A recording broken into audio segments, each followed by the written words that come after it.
Bonjour à tous de Trémoya, je voudrais vous faire quelques petits topos à partir des réflexions que le confinement peut nous amener à avoir. Je vais commencer sur la consommation, la surconsommation plutôt.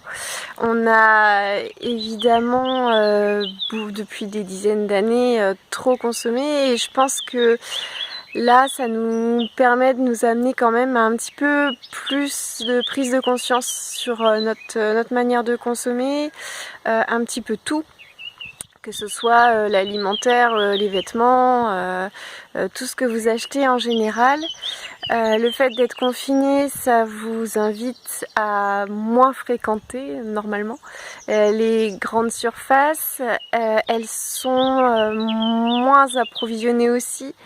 Et j'espère que ça vous permet de vous rediriger vers les petits producteurs, les locaux, que ça vous ramène à manger des fruits et légumes de saison.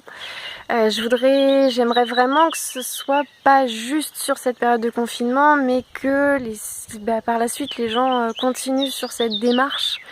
Il y a aussi du coup le fait de se débrouiller plus par soi-même peut-être. Ceux qui ont possibilité d'aller un petit peu glaner des plantes, des fruits sur les arbres en forêt ou n'importe. Ça nous rapproche un petit peu de la nature, je trouve ça bien. Voilà, ça, pour moi c'est quand même une des leçons du confinement, c'est vraiment remettre en question cette surconsommation et aussi cette conscience dans la consommation. C'est pas de culpabiliser quand on achète un paquet de ceci ou de cela, mais de se dire pourquoi est-ce que je le fais, qu'est-ce que ça implique au niveau écologique évidemment. Moi je prône le moins de déchets possible, donc essayez autant que faire se peut de vous diriger vers des magasins qui vont vendre en vrac. Voilà, si vous allez vers les producteurs locaux, vous aurez aussi par là moins de plastique, moins de déchets. Donc essayez vraiment de revoir, si c'est pas déjà fait, tout ce que vous avez dans vos placards, dans vos frigos, et de se dire comment je peux faire pour limiter l'impact. On voit déjà, j'ai pas les chiffres évidemment, mais que au niveau écologique, le fait d'avoir stoppé comme ça, ou en tout cas fortement ralenti l'économie, ça a eu un bel impact sur toute la nature. Donc ce serait bien que ça continue en fait.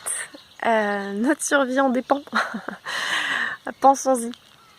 Voilà, donc qu'est-ce que vous avez fait de votre côté? Est-ce que ça a changé des choses? Est-ce que vous étiez déjà dans cette démarche et du coup ça a accéléré un petit peu ce processus? Ça peut être intéressant, partagez ça, partagez autour de vous. C'est des gestes tout simples, des fois même juste de mettre stop pub sur votre boîte aux lettres pour arrêter les publicités à tire-larigot, qu'en plus vous lisez même pas la plupart du temps et que vous mettez à la benne. Là on a plus le temps de cuisiner et donc on achète moins peut-être de gâteaux, etc. On les fait nous-mêmes et c'est chouette. Donc voilà. Plein de choses, je pense. Vraiment, pensez aux petits producteurs, pensez au local, pensez au sans emballage et pensez surtout à consommer des fruits et légumes de saison. C'est extrêmement important pour votre corps aussi. Voilà. Eh bien, je vous dis à tout bientôt pour un autre sujet. En attendant, prenez soin de vous et faites parler vos émotions. À bientôt!